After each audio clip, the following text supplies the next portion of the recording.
भारत के बढ़ते कदमों को देखते हुए बड़े बड़े लोगों और बड़े बड़े देशों के मन में हलचल पैदा हुई है और जब बंदा छटपटाता है तो क्या करता है, उलझुल कमेंट करता है। इसी कड़ी में भारत के प्रधानमंत्री नरेंद्र मोदी पे एक ताजा तरीन कमेंट किया है जॉर्ज सोरोस ने, जिसका जबरदस्त जवाब हमारे विदेश मंत्री, हमारे असली हीरो एस जयशंकर ने दे तो दिया है।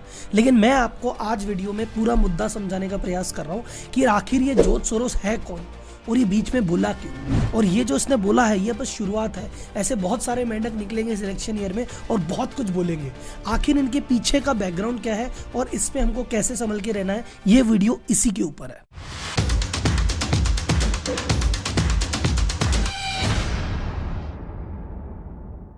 तो आखिर कौन है जॉर्ज सोरोस?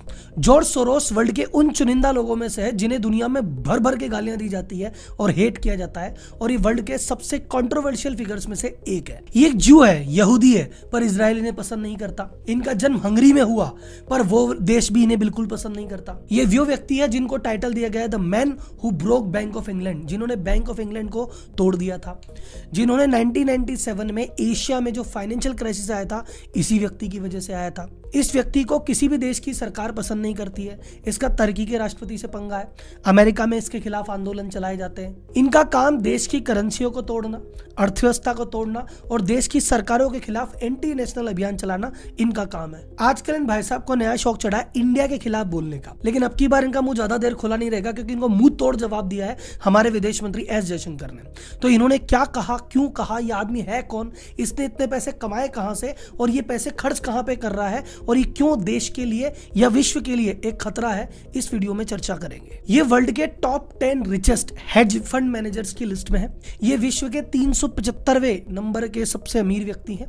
इनकी संपत्ति 6.5 बिलियन, लगभग 52,000 करोड़ रुपए है। लेकिन इससे भी कहीं ज्यादा अमाउंट, 30 बिलियन से ज्यादा अमाउंट ये अलग अलग जगह डोनेट कर चुके हैं, और 18 बिलियन यानी लगभग 1 लाख करोड़ से भी ज्यादा का अमाउंट इन्होंने खुद की ही ट्रस्ट है उसको डोनेट किया है। तो अब ये डिस्कस करते हैं इतना पैसा इन्होंने कमाया कैसे और ये खर्च क्यों कर रहे हैं, और सबसे इंपॉर्टेंट इतनी गालियां क्यों खाते हैं। 1944 में जब हिटलर आया तो इनको भैया वहां से भागना पड़ा और वहां से लंदन आए और लंदन स्कूल ऑफ इकोनॉमिक्स से इन्होंने अपनी पढ़ाई पूरी की। वहां से ये अमेरिका शिफ्ट हो गए और अमेरिका शिफ्ट होके इनको जो चस्का लगा वो लगा इन्वेस्टमेंट करने का, और उन्होंने खुद का इन्वेस्टमेंट फंड चालू किया 1973 में। पहले फंड का नाम था सोरोस फंड मैनेजमेंट, बाद में इसका नाम बदल के क्वांटम फंड कर दिया गया।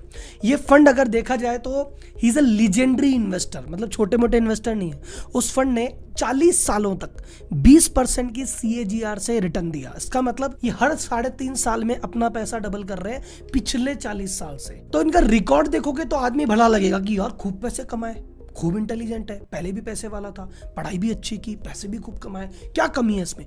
कमी ये है इसके पैसे कमाने के तरीकों में। आदमी पैसे कैसे भी कमा सकता है, लेकिन इन्होंने कहा कि भैया मैं कंट्री को, अर्थव्यवस्था को और करेंसी को नुकसान पहुंचा के अमीर बनूंगा। तो जॉर्ज सोरोस जो पहली बार सुर्खियों में आए वो आए 1992 में, जब उन्होंने ब्रिटिश पाउंड को शॉर्ट सेल कर दिया। शॉर्ट सेल आप समझते हैं, अभी हिंडनबर्ग के केस में आपने जाना कि जहां पे भी किसी भी कंपनी के अगेंस्ट हम करते हैं कि यार मुझे लगता है ये शेयर टूटेगा, ये शेयर नीचे जाएगा, उसके अगेंस्ट बैट करना और जब नीचे टूटे तो खरीद के प्रॉफिट कमा लेना।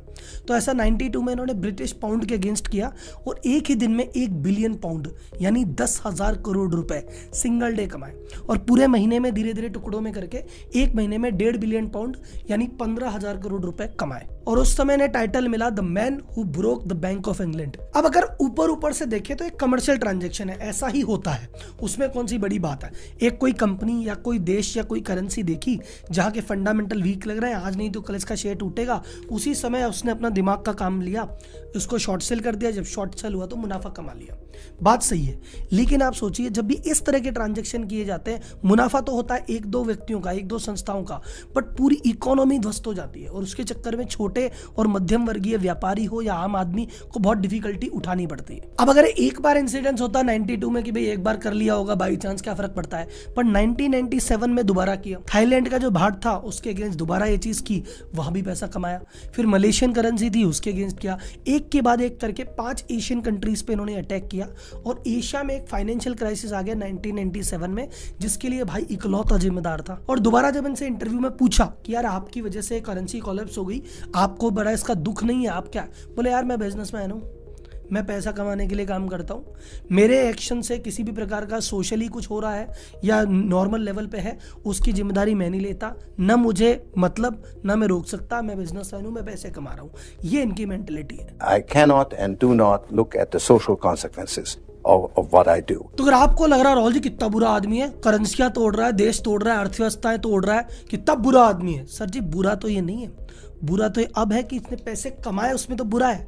ये पैसे जहाँ खर्च करता है वहां और भी बुरा है। अभी पैसे खर्च क्या करता है उस पर अपन बात करते हैं। इन्होंने एक फाउंडेशन बनाई है, उस फाउंडेशन का नाम है ओपन सोसाइटी फाउंडेशन, जो 70 से ज्यादा देशों में काम करती है। तो राहुल जी चैरिटी ऑर्गेनाइजेशन है, चैरिटी करती होगी? नहीं, सब चैरिटी तो नहीं करती, यही तो गड़बड़ है। ये क्या करता है कि जिस भी कंट्री में इसको लगता है कि इसकी पसंद की गवर्नमेंट है, फेवरेबल गवर्नमेंट है, इनके काम की है, वहां कोई दिक्कत नहीं है, वहां सब सही है। और जहां लगता है ये वाली गवर्नमेंट, ये वाला प्रधानमंत्री, ये वाला प्रेसिडेंट मेरे मतलब का नहीं है या ये मेरी आइडियोलॉजी को सूट नहीं करता, उसके अगेंस्ट कैंपेन चालू करता है। ऐसी एनजीओ को फंड करता है, ऐसे तरह की गतिविधियां करता है जिससे उस देश की गवर्नमेंट के खिलाफ नेगेटिव माहौल बने। तो एंटी नेशनल गतिविधि करता है और एंटी नेशनल लोगों को उकसाता है। तो जैसे इसका एग्जाम्पल लें, हंगरी से ये बिलोंग करते हैं। हंगरी का जो प्रेसिडेंट है भाई साहब की आइडियोलॉजी के मुताबिक नहीं है, तो हंगरी में बहुत सारी ऑर्गेनाइजेशन को इन्होंने फंड चालू किया जो उनके प्रेसिडेंट के खिलाफ बोलने लग गई। तो वहां पे बकायदा संसद में एक्ट पारित हुआ है, स्टॉप सोरोस एक्ट। उस एक्ट में ये लिखा है कि उस एक्ट का अल्टीमेट उद्देश्य ये है कि सोरोस की जो कंपनी है या सोरोस जो व्यक्ति है उसके द्वारा किसी भी हंगरी की संस्था को फंड नहीं मिल सकता। इसको बैन कर दिया गया। ये होने को तो जू हैं, यहूदी हैं, पर इजराइल के भी खिलाफ है। पैलेस्टाइन की एक संस्था है अलहक और एक संस्था है Palestine centre for human rights.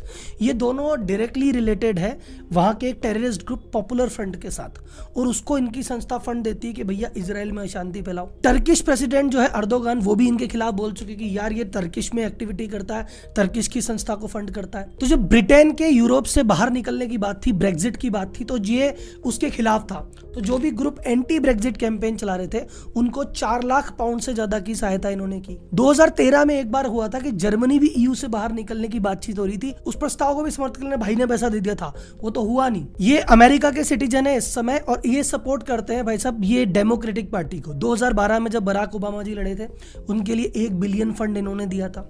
फिर हिलरी क्लिंटन जब 2016 में लड़ी थी उनके सपोर्ट में भी सबसे बड़े जो इनके सपोर्टर थे वो जॉर्ज सोरोस भाई थे। 2014 में जब बुश दोबारा इलेक्शन के लिए कर रहे थे उनके अगेंस्ट इन्होंने फंड किया था। इनकी जो एनजीओ है ओपन सोसाइटी, इंडिया में 1999 से काम कर रही है, लेकिन वो बस ऑफिस है, वहां पे काम कोई सा भी चलता है। लेकिन 2014 से इन्होंने इंडिया स्पेसिफिक ऑपरेशन लॉन्च किए कि नहीं भैया इंडिया के उसमें ही करेंगे। अब 14 में क्या हुआ था आपको सबको पता ही है। अभी लेटेस्ट में म्यूनिक सिक्योरिटी कॉन्फ्रेंस में इन्होंने बयान दिया नरेंद्र मोदी के खिलाफ कि भैया ये डेमोक्रेसी, इंडिया डेमोक्रेसी है, पर ये जो मोदी जी हैं डेमोक्रेट नहीं है और इनके रहते हुए भाई साहब नहीं आएगी।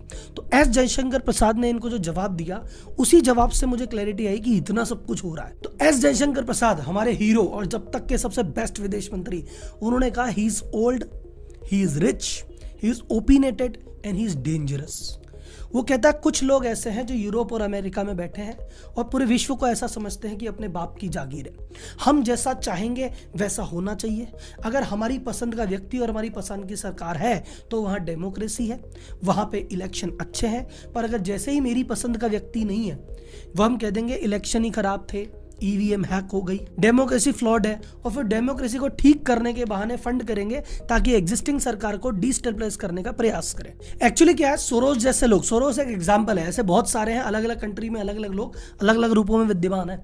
लेकिन इनको क्या लगता है हम अमीर है, हम पैसे वाले हैं, हम डेवलप कंट्रीज हैं, तो ये भारत जैसी छोटी मोटी कंट्रियां ये हमारे हिसाब से चलनी चाहिए, इसमें हमारे वाली सरकार, हम जो चाहे वैसा हो।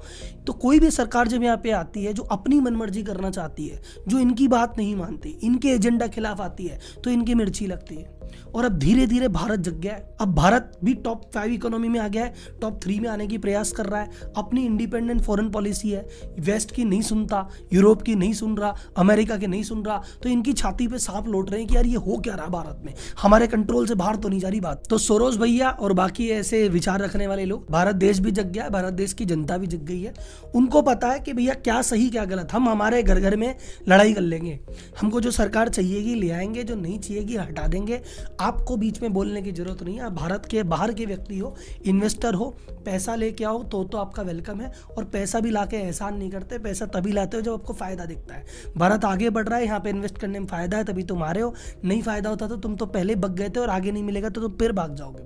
तो तुम्हारे पैसे की जरूरत भी नहीं है और तुम्हारी ओपिनियन की जरूरत नहीं है। दोनों को पैसे लेके अपने घर पे बैठो। हम आ रहे हैं, हमारा वक्त आएगा नहीं, आ चुका है। और ये तुम्हारे छाती पे सांप लौटे तो लौटे, भारत इज बैक।